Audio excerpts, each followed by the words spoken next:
Salut, j'espère que tu vas bien. Alors aujourd'hui dans cette vidéo, je vais te parler des erreurs que j'ai effectuées concernant la bourse. Donc je vais te parler de 7 erreurs que j'ai malheureusement faites. Et je pense que ça peut vraiment t'aider à ne pas les faire également, ou du moins à ne pas les reproduire. Si tu en as déjà fait certaines. Et grâce à cela, en fait, tu vas être beaucoup plus efficace dans l'investissement boursier et tu auras des gains forcément qui seront beaucoup plus élevés et tu vas perdre beaucoup moins d'argent. Donc ça, c'est très important.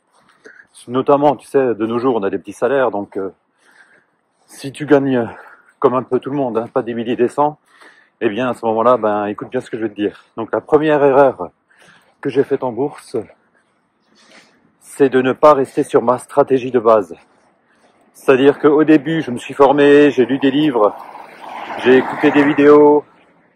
Donc, je me suis dit, c'est cool, je vais démarrer par une stratégie. Et au bout d'un certain temps, j'ai regardé d'autres approches, j'ai regardé d'autres techniques, d'autres tactiques concernant l'investissement boursier. Je vais donner des exemples. Hein. Alors, au début, je m'étais fixé sur l'investissement en ETF, donc l'achat de paniers d'actions, en suivant des gros indices. Ensuite, j'ai écouté des personnes, des influenceurs, j'ai lu des bouquins sur les dividendes, l'investissement en dividendes, l'investissement sur des actions à haut rendement et ainsi de suite. Donc, j'ai fait comme ça plusieurs allers-retours en ce qui concerne différentes stratégies, le momentum et ainsi de suite. Et finalement, je me suis rendu compte que ça m'a coûté cher, tu vois, de ne pas rester fixé et de rester focus sur ma stratégie d'investissement, et je me suis éparpillé. Donc si toi si tu as une propension à être un peu éparpillé, à aller dans tous les sens, eh bien essaye de rester focus, de choisir une stratégie, de la faire à fond pendant un certain temps, afin que tu puisses constater si elle t'apporte des résultats ou pas.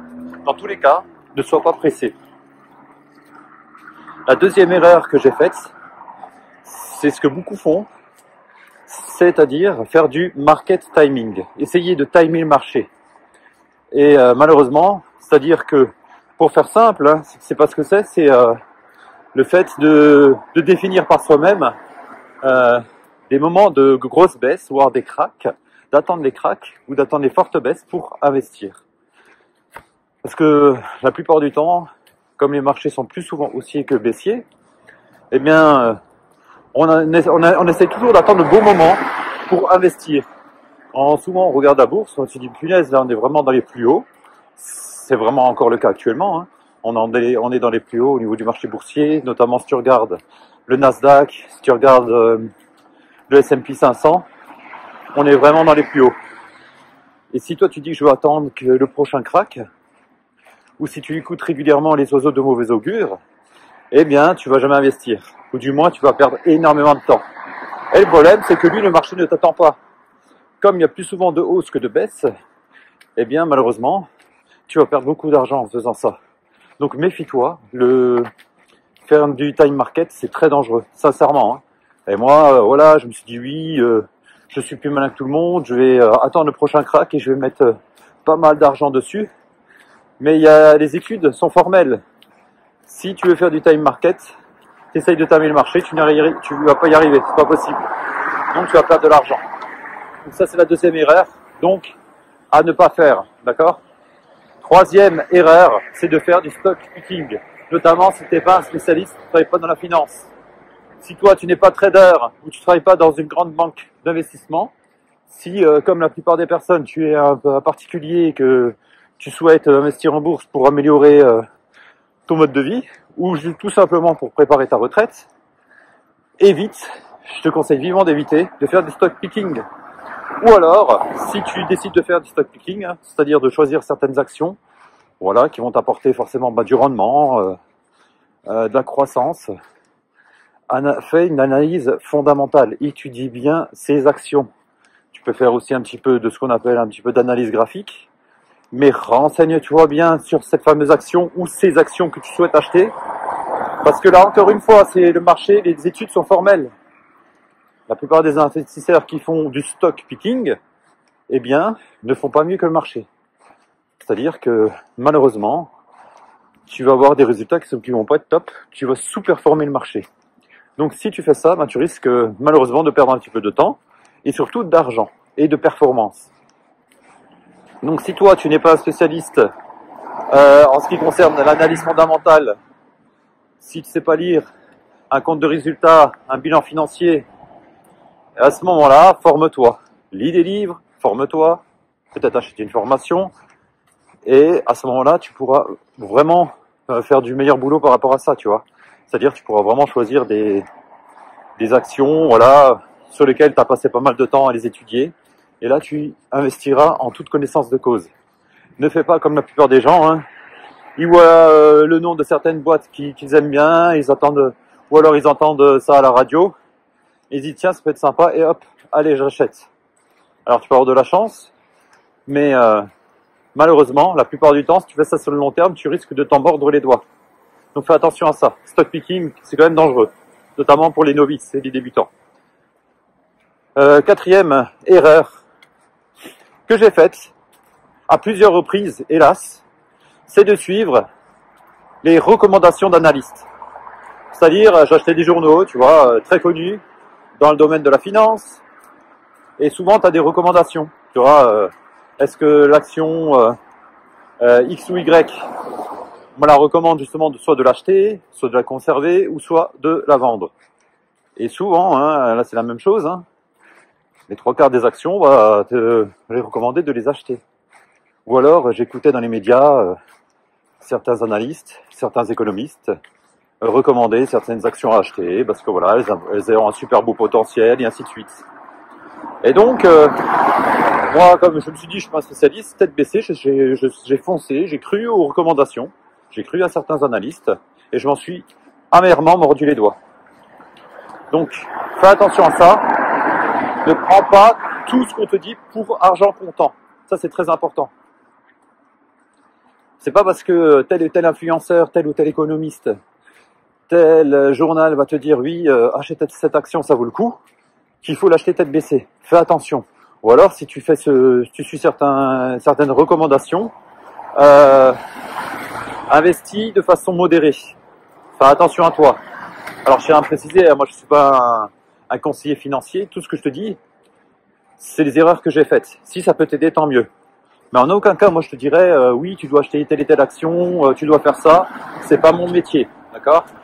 Mais moi, les erreurs que j'ai faites, hein, j'ai suivi tête baissée certaines personnes et je m'en suis mordu les doigts parce que malheureusement, ces actions-là, elles m'ont coûté de l'argent, quoi. Tu vois, j'ai fait pas mal sur certaines actions. Franchement, j'ai perdu des sous.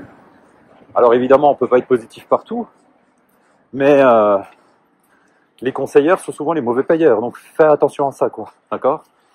Donc tout ce qui est influenceur, notamment maintenant, c'est de plus en plus. Hein, tu peux constater sur YouTube ou bien sur différents réseaux sociaux. C'est encore pire dans la crypto. Donc méfie-toi, méfie-toi. Cinquième erreur que j'ai faite, c'est encore une fois, je pense comme pas mal de personnes qui font ces bêtises, c'est le fait de faire du trading. Le fait de faire du trading, tu sais, ça c'est la même chose. Hein. On va te dire oui, c'est super intéressant d'acheter et de vendre régulièrement des actions, ou alors parier sur des actions à la hausse, parier sur des actions à la baisse, faire du short ou faire du long. Mais le souci avec ça, c'est que comme toi, la plupart du temps, on va te vendre du rêve, et que toi, tu n'es pas forcément spécialiste en finance, tu n'es pas trader de métier. Il faut savoir que les études le disent encore une seule fois, malheureusement, que 95% des personnes qui font du trading, notamment les particuliers, vont perdre de l'argent. Et Dixit, l'AMF. Donc si tu veux plus de renseignements, moi je te conseille vivement à te renseigner au niveau de l'autorité des marchés financiers, qui te donne souvent des très très bons conseils, et notamment pour ne pas te faire avoir et faire attention également aux arnaques. Donc le trading, pour moi, à part si tu bosses chez un grand fonds, voilà, par exemple de pension, des choses comme ça, ou c'est dans des grosses boîtes d'investissement, ou dans de grosses banques qui trade sur le Forex par exemple, à ce moment-là, oui, c'est comme c'est ton métier, tu as été très bien formé, tu peux peut-être faire du trading. Mais si tu es un gars comme moi, et je pense qu'on est tous un peu dans le même cas, le trading va te faire perdre des sous, sauf coup de chance, d'accord? Là, ça va concerner que, je dirais même 1% des particuliers, tu vois, qui vont vraiment avoir de la chance et pouvoir s'enrichir au niveau du trading. Et sur le long terme, ce qu'on te montre un petit peu sur Telegram, sur les différents réseaux sociaux, où on te vante les bénéfices et les mérites du trading avec des formules magiques au niveau de l'analyse graphique, méfie-toi. Méfie-toi, parce que c'est pas une science prouvée déjà au niveau de l'analyse graphique. Ça peut te donner des informations et des indices supplémentaires si tu souhaites acheter des actions ou si tu souhaites un petit peu parier à la hausse ou à la baisse, et notamment si tu fais des options. Mais le souci avec ça, c'est que sincèrement, sur le long terme, parce que souvent ils te montrent ça, voilà, ils ont fait un coup ou deux, tu vois. Mais quand tu regardes sur un espace de 5 ans, il n'y a plus personne. Sur 10 ans, je t'en parle même pas.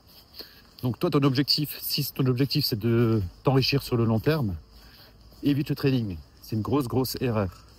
6e erreur, c'est de céder aussi au FOMO, Fear of Missing Out. C'est-à-dire, c'est de céder un petit peu à la panique, dans le sens que tu dis, punaise, il faut à tout prix que j'investisse, c'est l'affaire du siècle.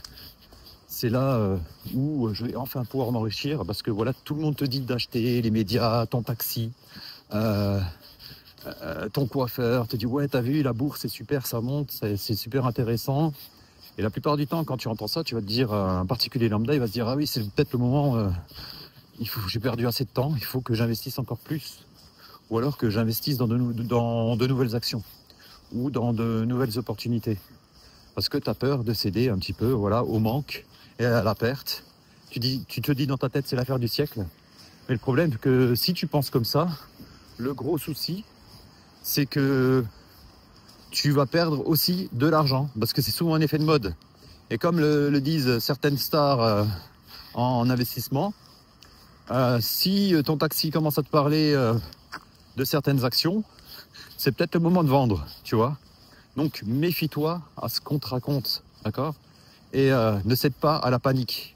Même si des fois c'est tentant d'investir sur certaines actions parce qu'elles ont monté, elles ont fait peut-être voilà, 200-300%, méfie-toi, méfie-toi. Comme je t'ai dit, hein, si tu fais du stock picking, renseigne-toi toujours bien au niveau de l'action, n'achète jamais comme ça un petit peu au hasard, fais attention. Ou alors, sinon ça reste de l'argent casino et je pense que c'est pas le but de la bourse. Et la 7e erreur, c'est de viser et penser court terme. Si ton objectif, par exemple, tu ouvres un PE, un plan d'épargne en action, ton objectif c'est d'arriver au plafond, c'est-à-dire à 150 000 euros, eh bien, tu ne vas pas y arriver du jour au lendemain. Et toi, si tu penses qu'en bourse, tu vas pouvoir faire des millions du jour au lendemain, tu te trompes. Alors à ce moment-là, ce n'est pas pour toi. À ce moment-là, il faut que tu ouvres un business en ligne ou que tu deviennes entrepreneur. C'est le chemin le plus rapide pour te faire de l'argent. Mais c'est pas avec la bourse, à moins que tu démarres avec un énorme capital, c'est pas avec ça que tu vas t'enrichir du jour au lendemain. La bourse, c'est question de patience. C'est question d'investissement régulier, mensuel, par exemple, si tu fais du DCA. Et c'est pas en pensant court terme que tu vas pouvoir faire, sauf cas exceptionnels et cas très rares. Dans tous les cas, si tu veux t'enrichir avec la bourse, il faut déjà avoir un bon capital de départ. Sinon, ça ne fonctionnera pas.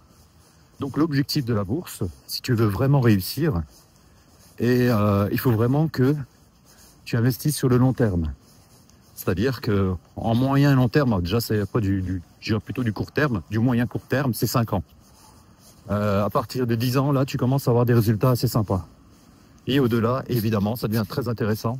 Donc, plus tu investis tôt, et plus tu feras de bénéfices.